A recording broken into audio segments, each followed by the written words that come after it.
जय शिवराय मित्रांनो, बलिदान मासचा आजचा 8वा दिवस. त्यानिमित्त शिवाजी सावंत यांच्या कादंबरी छावाचे वाचन आपण चालू केले आहे. मागील व्हिडिओमध्ये आपण बघितले महाराजांची सईबाई साहेब, मासाहेब आणि बाळराजे यांच्याशी भेट झालेली आहे. तसेच इतर मावळ्यांचाही संवाद आपण बघितला. आता यापुढे आपण कंटिन्यू करूया. ज्येष्ठ वंद्य अष्टमीचा सूर्य उगवतीचे मोर्चे फोडू लागला.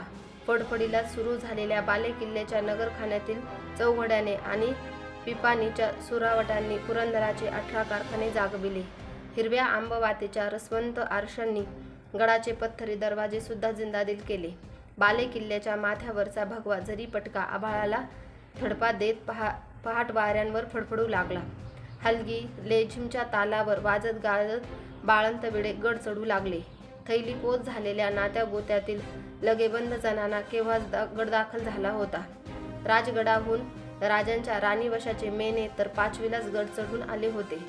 सोयराबाई, पुतळाबाई, गुणवंताबाई, सकवारबाई, सगुणाबाई, लक्ष्मीबाई, काशीबाई या 7 राण्यांनी प्रभातस्नान आटोपून भरजारी शालू परिधान केले. दारुणी महलातील सईबाईंचा महल चिरागदानांच्या ज्योतींनी उजळता केला होता. सुगंधी पुष्पमालांनी त्या ज्योतीचा प्रकाश गंधित केला. आज बाळराजांच्या बारशाचा सोहळा होता. प्रभाकर भट राजोपाध्यायांनी मुहूर्तासाठी घंगाळात घटिका पात्र सोडले. सईबाईंच्या महलात पुष्पमाला आणि जरीबतूने शृंगारलेल्या पाळण्याभोवती सवाष्णींनी रांगोळी रेखाटली. त्यांच्या खाली कनकीच्या तेबत्या दिवल्यांची पंचकडी मांडली. चंद्रकळी शालू नेसलेल्या सईबाई सोन्याची फुले मढविलेली गुंची घातलेल्या जरीचे अंगडे लिहिलेल्या बाळराजांना घेऊन चांदीच्या फुलांच्या चंदनी पाटावर बसल्या. त्या पाटाभोवती रांगोळीचे नाजूक नकस काम फिरवले होते. पूर्वाभिमुख बसलेल्या तृप्त डोळ्यांच्या आपल्या लेकुरवाळ्या सुनबाईकडे डोळाभर पाहत शेजारी जिजाबाई उभ्या होत्या. सोयराबाई, पुतळाबाई, काशीबाई अशा रक्ताच्या नात्यातील 5 सवाष्णी सईबाईंच्या सामोऱ्या आल्या. सईबाईंच्या मळवट भरल्या सावळ्या मुखाभोवती फेर धरू लागल्या. खना नारळानं भरलेली एक ओटी रिकामी करून दुसरी ओटी घ्यायलाही त्यांना फुरसत मिळत नव्हती. औक्षणाच्या ओवाळण्याची ती पंचारती खाली ठेवलीच जात नव्हती. बाळंत वेड्याची झिंबड उडाली होती. बाहेरून प्रभाकर भटांनी मुहूर्त भरत असल्याची वर्दी आली. महालातील गडबड वाढली. पाळण्याच्या एका बाजूला पुतळाबाई आणि दुसऱ्या बाजूला सोयराबाई उभ्या राहिल्या. पाळण्या शेजारी तपकात ठेवलेले गुंची अंगड घातलेला दगडी वरवंट्याचा गोपा पुतळाबाईंनी लाजून हसत हसत उचलला. गोपाळ घ्या म्हणत तो मधल्या पाळण्यावरून 3 वेळा सोयराबाईंच्या हाती दिला. पुन्हा तपकात ठेवला. नाव काय ठेवायचं? कुणीतरी जाणती बोलली. बाळराजांचं नाव संभाजीराजे ठेवा. त्यांच्या काका महाराजांची ती यादगीर आहे. जिजाबाईंच्या पापणीकडा ते नाव सांगताना आपल्या थोरल्या पुत्राच्या आठवणीने पाणवल्या. पुतळाबाईंचं बाळराजांना सईबाईच्या मांडीवरून अलगद उचलले. 3 वेळा पाळण्यावरून पलीकडच्या सोयराबाईंच्या हाती देताना त्या प्रसन्न हसत म्हणाल्या, गोपाळ घ्या, गोविंद घ्या. पाळण्यातील तलम बिछायतीवर हळूवारपणे हातातील बाळराजांना ठेवून त्यांच्या छोटे खानी कानांजवळ आपले ओठ नेत पुतळाबाईंनी त्यांना त्यांचे नाव सांगितले, शंभूजी. आणि हे बदतमीजी केल्याबद्दल पाठीवर पडलेले काशीबाई गुणवंताबाईंचे गोड धपाटे हसत हसत सहन केले. शंभूसाठी सवाष्णी पाळणा गाऊ लागल्या. अभिषेक पात्र घंगाळात बुडाले. सईबाईंनी पुढे होत पाळण्याला पाठ लावून एकदा पाठ झोका दिला आणि नेताजीरावांनी बत्ती दिलेल्या पुरंदराच्या 4 बुरुजावरच्या तोफांच्या भांड्यांनी माथ्यावरच्या मृगार्थ आभाळाला खबर दिली. राजश्रिया विराजित सकलकुल मंडित भोसले कुलावतंस श्रीमान शिवाजीराजे भोसले यांच्या बाळराजांचे नामाभिधान जाहले. संभाजीराजे, शंभूराजे ऐसे शुभनाम ठेविले. आणि त्या खबरीने गडावरच्या राऊळातील सगळे देव सोयरातून सुटले. खाजगीच्या महलात मध्यभागी मांडलेल्या एका बैठकीवर गिरदीला सुखावून जिजाबाई उत्सुक होऊन बसल्या होत्या. त्यांच्या उजव्या तर्फेला एका सवत्या बैठकीच्या लोडाला शिवाजीराजे रेलले होते. महालाच्या भिंतीकडा धरून अंथरलेल्या बिछायतीवर माणकोजी, तान्हाजी, गोमाजी काका, नेताजीराव बाळकृष्ण पंत, प्रभाकर भट्ट अशा खाशा मंडळींनी बैठक धरली होती. महालाच्या मध्यभागी जिजाबाईंचा पुढा करून एका छोटेखानी दर्भासनावर सासवडचे ज्योतिष हरभट बसले होते. त्यांच्या समोर ठेवलेल्या लाकडी तिकाटण्यावरच्या पंचांगावर त्यांची एकटक नजर खिळली होती. कपाळाचे सुकले गंध फोडणाऱ्या 812 वर हरभटांनी उभ्या केल्या. हाताच्या बोटांची पेरे मोडून मनातल्या आकड्यांचा सरतपास घेतला. खांद्यावरच्या उपरण्याच्या नीट असलेल्या जरीकाठचा जापता पुन्हा एकदा ठीक बसवला. भोवया उंचावून त्यांनी आपल्या लांब सडक बोटांनी समोरच्या कलमदानातले पीस उचलले.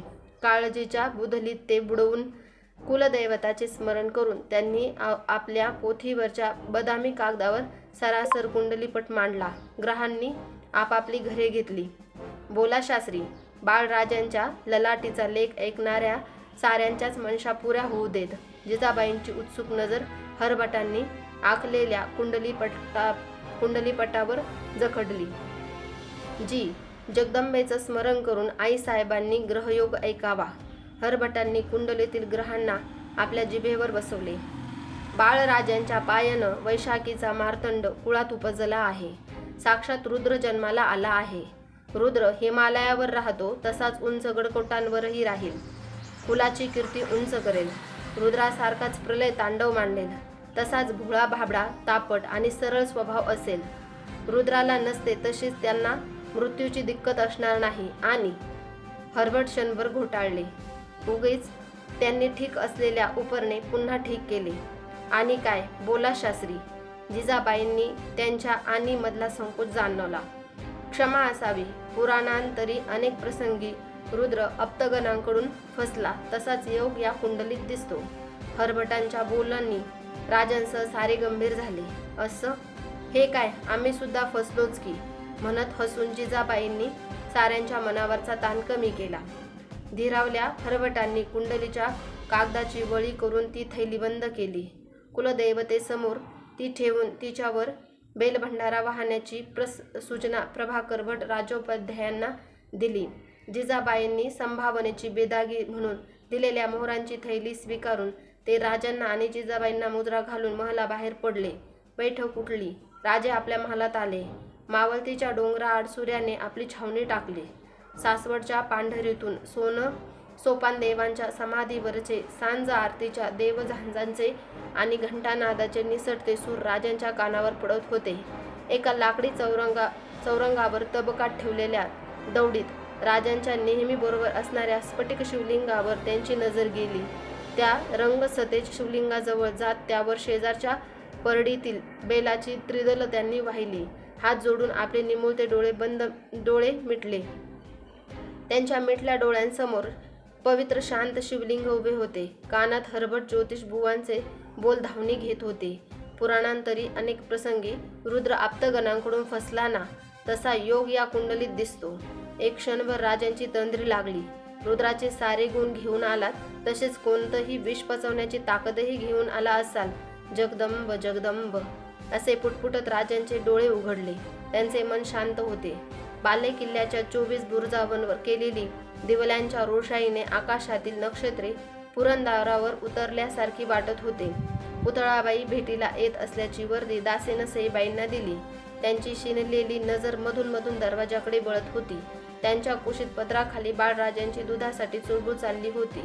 सईबाईंनी पदराखाली हात नेला तशी ती चुळबुळ थांबली. हे बाळंतपण सईबाईंना मानवलं नाही. मंचकावरून उठताना डोळ्यांसमोर अंधारल्यागत वाटत होतं. चालताना पायांच्या पोटऱ्यात गोळे उठत होते. बारशाच्या सोहळ्यातील सगळे कष्ट त्यांनी बाळराजांचे कौतुक म्हणून निकराने सहन केले होते. कुणाशी तरी बोलून पुतळाबाई दरवाजातून आत आल्या. त्यांच्याबरोबर सखू, रानू, अंबा ह्या सईबाईंच्या एकमेकींच्या पाठीवरच्या 3 मुली होत्या. त्यातील थोरल्या सखूबाई समजूतदार होत्या. थोरल्याबाई, आता कसं आहे तब्येतीचं? पुतळाबाईंनी मंचकाजवळ येत सईबाईंना प्रेमाने विचारले. बाई, इथं पडून वरच्या तख्तपोशीकडे बघण्याचा कंटाळा आला. 4 कदम चालावं म्हटलं तर पाय थारा देत नाहीत. सईबाईंच्या पापण्यांभोवतीची काळी वर्तळे बघून पुतळाबाईंचे मन थरकले. काय बोलावं ते त्यांना सुचेना, म्हणून शांत चालीने भिंतीकडे जात त्यांनी सईबाईंच्या मंचकावर वाऱ्याचा मारा करणाऱ्या खिडकीचे दार बंद केले. चिरागदानातल्या ज्योती स्थिरावल्या. आम्ही बाळराजांना घेऊ? सईबाईंच्या मंचका शेजारी उभ्या असलेल्या सखूबाईंनी विचारले. हा, घ्या की, म्हणत साईबाई डाव्या कुशीवर वळल्या आणि बाळराजांना उचलून त्यांच्या हातात देण्यासाठी उठून बसू लागल्या. लगबगीने पुढे होत पुतळाबाईंनी मंचकावरच्या बाळराजांना सखूबाईच्या हातात हळुवारपणे दिले. अर्धवट उठलेल्या सईबाईंच्या मानेखाली हात देऊन त्यांना मंचकावर लेटते केले. बाळराजांना घेऊन सखूबाई मंचकालगतच्या बिछायतीवर बसल्या. रानूने आणि अंबाने डोळे मोठे करीत बाळराजांच्या गालावर हात फिरवला. त्या तिघी बहिणी आपल्या भाऊ राजाकडे बघण्यात स्वतःला हरवून गेल्या होत्या. रखुबाईच्या मांडीवर त्यांचे चिमुकले पाय उडवीत बाळराजे चिरागदानातल्या ज्योतीकडे टक लावून बघत होते.